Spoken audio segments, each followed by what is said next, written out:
আসসালামু আলাইকুম গাইস, কেমন আছেন সবাই? তো নিয়ে চলে আসলাম রিশপা গল্প সিজন 2 পার্ট 3 নিয়ে। তো আর কথা না বাড়িয়ে চলুন গল্পে যাওয়া যাক। আমি পুরনো বিল্ডিং থেকে বের হয়ে দৌড়ে রুমে চলে আসলাম। ওয়াশরুমে গিয়ে নাক মুখে তাড়াহুড়া করে পানি দিলাম। আয়নাতে নিজেকে দেখে কেমন অবাক লাগছে। এতটা ভয় আমি কখনোই পাইনি। আমার চোখে এখনো স্পষ্ট ভয় ফুটে আছে। আরে আমি এখানে কি করছি? রিশপা তো আমাকে ছাদে দেখা করতে বলেছিল। তাড়াতাড়ি করে ওয়াশরুম থেকে বের হয়ে ছাদের দিকে গেলাম। রুমের এক আপু খেয়াল করে বলল, রিশপা কি হয়েছে তোমার? এত আতঙ্কিত কেন তুমি? কোনো সমস্যা? আমি কোনো জবাব না দিয়ে সোজা ছাদে চলে এলাম। ফিসফিস করে ডাকতে লাগলাম, রিশপা, এই রিশপা, কোথায় তুমি? আমি এসেছি।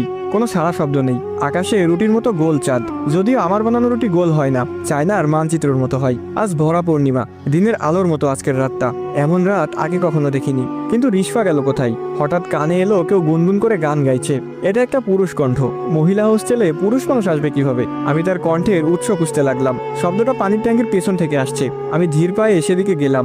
রিশপা আমাকে আবার ভয় দেখানোর জন্য এটা করছে না তো? কিন্তু ও আমাকে ভয় দেখাবে কেন? পানির ট্যাঙ্কের কাছে যাওয়ার সাথে সাথে গানটা থেমে গেল। আমি তাড়াতাড়ি সেখানে গিয়ে দেখলাম কেউ নেই। আমার পেছনে একটা শব্দ হলো। আমি ঘুরে তাকিয়ে দেখলাম একটা ফুলের টপ ঠিক আমার বরাবর উড়ে আসছে। আমি তাড়াতাড়ি সরে গেলাম অন্যদিকে। বুঝতে পারলাম এটা রিশপা না। আমাকে তাড়াতাড়ি চলে যেতে হবে এখান থেকে। আমি এক দৌড় দিলাম। ঠিক তখনই কোথা থেকে যেন একটা কালো বিড়াল এসে আমার সামনে লাফ দিয়ে পড়লো। আমি থমকে দাঁড়াতে গিয়ে পা পিছলে পড়ে গেলাম।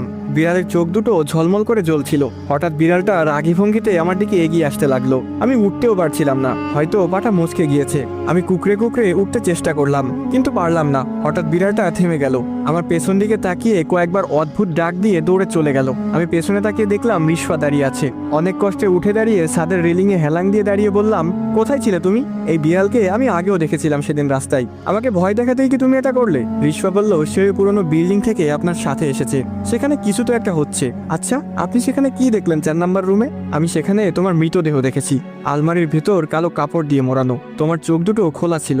রিশপা অনেকটা অবাক হয়ে বলল, আমি যা ভেবেছিলাম তাই হলো। কেউ কবর থেকে আমার মৃতদেহ উঠিয়ে এনেছে এই হোস্টেলে। এই জন্যই আমি এখানে আটকা পড়ে গিয়েছি। যে এটা করেছে সে চায় না আমি মুক্তি পাই। আর এই জন্যই আমি ওই পুরনো বিল্ডিংয়ে ঢুকতে পারছি না। যেহেতু সেখানে আমার শরীর আছে, অবশ্যই সেখানে অন্য কেউ আছে আমাকে পাহারা দেওয়ার জন্য। আপনি কি তার মুখোমুখি হয়েছিলেন? সে আপনাকে আসতে দিল? রিশপাকে বললাম, হ্যাঁ তুমি ঠিক ধরেছো, সেখানে কেউ ছিল।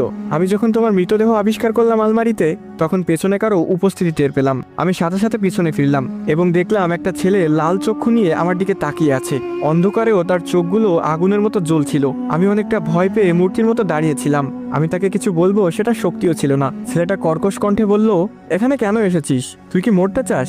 আমি কাঁপা কাঁপা গলায় বললাম, এমনি ঘুরতে ঘুরতে ঢুকে গিয়েছি, আমাকে ক্ষমা করে দিন। আমি চলে যাচ্ছি এখনই, আর কোনোদিন এখানে আসবো না। আর এখানে যা দেখেছি তা কাউকে বলবো না। এরপর ছেলেটা বলল, চলে যা এখান থেকে, পেছনে ফিরে তাকাবি না। আর কেউ যদি এই বিষয়ে জানে তাহলে আমি তোকে মেরে ফেলবো। তারপর আমি তাকে পাশ কাটিয়ে উল্টে পাল্টে দৌড়ে চলে এসেছি। সে চাইলে আমাকে মেরে ফেলতে পারতো, কিন্তু মারেনি। রিশপা সব শুনে বলল, ছেলেটা দেখতে কেমন ছিল তার কিছু বর্ণনা দিন আমাকে। অন্ধকারে তেমন কিছু দেখতে পাইনি, তবে মোবাইলের লাইটে যা দেখেছি তা হলো ছেলেটার চুল বড় ছিল, গলায় একটা কাটা দাগ ছিল। মনে হচ্ছিল যেন কেউ তার গলা কেটে ফেলেছে। রিশপা একটু চিন্তিত হয়ে হাঁটতে হাঁটতে একটা ফুলে হাত বুলাতে বুলাতে বলল, এটা আবির ছিল, গালিব স্যারের বন্ধু। তার মানে কি আবির এসব কিছুর পেছনে? আবির কেন এমনটা করতে যাবে? সেও তো আমার সাথে মুক্তি হতে চেয়েছিল।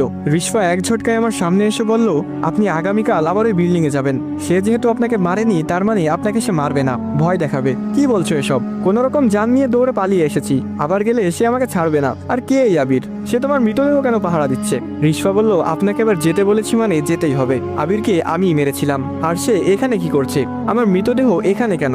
সেই উত্তর খুঁজতেই আপনাকে আবার যেতে হবে। আগামীকাল ভোরে কেউ ঘুম থেকে ওঠার আগেই সেখানে যাবেন। ঠিক আছে বলে মুখ বাঁকিয়ে চলে আসতে লাগলাম। তখনই মনে পড়লো আমার তো পা মুচকে গিয়েছে, তাই ব্যথার চেয়ে একটু বেশি অভিনয় করে আবার পড়ে গেলাম ঠাস করে। রিশপাকে বললাম, আমার তো পায়ে ব্যথা, একদম হাঁটতে পারছি না, কাল মনে হয় যেতে পারবো না। রিশপা আমার কাছে এসে পা ধরে ছটকা টান মারলো। আমার মনে হলো যেন পা ছিঁড়ে গিয়েছে। আমি মুখ চেপে ধরে কান্না করতে লাগলাম। রিশপা বলল, এত অভিনয় করার দরকার নেই, পা ঠিক হয়ে গেছে। আমি পা নাড়িয়ে দেখলাম কোনো ব্যথা নেই। আমি ঠাস করে দাঁড়িয়ে বললাম, ঠিক আছে তাহলে কাল সকালে যাচ্ছি, আমাকে সে মেরে ফেললে তোমার খবর আছে। এই বলে চলে আসলাম রুমে। রাত প্রায় 12টা তখন। রুমের সবাই ঘুম। আমি যখন ঘুমাতে যাব তখন দেখলাম সেই আপুটা তার বেড থেকে আমার দিকে তাকিয়ে আছে, যে আমাকে জিজ্ঞেস করেছিল কোনো সমস্যা কিনা। আপুর নাম ছিল আলিসা। আমি বললাম, আলিসা আপু এখনো ঘুমাননি? সবাই তো ঘুমিয়ে পড়েছে। আলিসা আপু কেমন একটা অদ্ভুত চাহনি দিয়ে অন্যদিকে ফিরে ঘুমিয়ে গেল। আমিও তেমন পাত্তা না দিয়ে ঘুমিয়ে পড়লাম। খুব ভোরে ঘুম থেকে উঠে চলে গেলাম পুরনো বিল্ডিংয়ে। আমি জানি না এমন সাহসী কিভাবে হয়ে গেলাম। আগে তো রাতে ওয়াশরুমে যেতেও ভয় লাগতো। আমি ধীরে ধীরে 4 নাম্বার রুমে গেলাম। জানি না কি করতে হবে। আমি আলমারিটার কাছে যেতেই একটা অদৃশ্য শক্তি আমাকে জোরে ধাক্কা দিয়ে দূরে নিয়ে ফেললো। দেয়ালের সাথে বাড়ি খেয়ে আমার মাথাটা ঝিম ধরে গেল। একটু স্বাভাবিক হয়ে দেখলাম ছেলেটা দাঁড়িয়ে আছে আলমারির সামনে। ছেলেটা চেঁচিয়ে উঠে বলল, তোকে না নিষেধ করেছিলাম এখানে আসতে, আবার কেন এসেছিস? এখন তোকে আমি মেরে ফেলবো। আমাকে এখানে রিশফা পাঠিয়েছে। রিশফার মৃতদেহ এখানে কিভাবে এলো, আর আপনি কেন এটা পাহারা দিচ্ছেন? এসব প্রশ্নের উত্তর জানতে চাই রিশফা। এবার ছেলেটা একটা রহস্যময় হাসি দিয়ে বলল, ও এই ব্যাপার, তাহলে যা, তোকে আজ মারবো না। রিশফাকে গিয়ে বল সে চাইলেও আর কখনোই মুক্ত হতে পারবে না। ও কি ভেবেছিল ডোরিয়া ওকে এমনি ছেড়ে দিবে? সামনে আরো ভয়ঙ্কর কিছু অপেক্ষা করছে ওর জন্য। প্রস্তুত থাকতে বল। আমি উঠে যেতে যেতে বললাম, রিশফা সবকিছুর জন্য প্রস্তুত আছে, আমি আবার আসবো। তখনও কেউ ঘুম থেকে ওঠেনি। আমি ছাদে গিয়ে রিশফাকে ডাকলাম। রিশফা ঠিক আমার পেছন থেকে সাড়া দিল। আমি রিশফাকে এসব খুলে বললাম। আবির আসলে কি করতে চায় তা এখনো জানি না। আর সে ডোরিয়া নামের একজনের কথা বলল। রিশফা বলল, যা ভেবেছিলাম তার চেয়ে বড় রহস্য এটা। আমাদের একজনকে দরকার হবে, গালিব স্যার। সে ছাড়া ডোরিয়ার মুখোমুখি হওয়ার সাহস কারো নেই। আমি বললাম, সে কোথায় থাকে? আমি কি গিয়ে তাকে নিয়ে আসবো? রিশফা বলল, তাকে আনতে যাওয়া লাগবে না, সে নিজেই আসবে। আপনি কল করে তাকে আসতে বলবেন, আমার সাহায্য চাই। আর আপনিও তাকে স্যার বলে সম্বোধন করবেন, সে আপনার সিনিয়র। তারপর রিশফা একটা ফোন নাম্বার বলল। আমি ফোন দিলাম, কিন্তু সে কেটে দিল। আবার কল দিলে এসে রিসিভ করে বলল, কে? স্যার, আমি রিশফা, আমাকে সাহায্য করেন প্লিজ। আসসালামু আলাইকুম গাইস, কেমন আছেন সবাই? আশা করি সকলে খুবই ভালো আছেন। আপনাদের দোয়ায় আমিও ভালো আছি। তো এখানেই শেষ হয়ে যায় রিশফা গল্প সিজন 2 পার্ট 3। পরবর্তী পার্ট পেতে হলে অবশ্যই বেশি বেশি করে কমেন্ট করতে হবে, কারণ আপনাদের প্রতিটি লাইক এবং কমেন্ট আমাকে পরবর্তী ভিডিও বানাতে উৎসাহিত করে। যারা পার্ট 4 দেখতে চান তারা চাইলে আমার ইউটিউবে গিয়ে দেখে আসতে পারেন।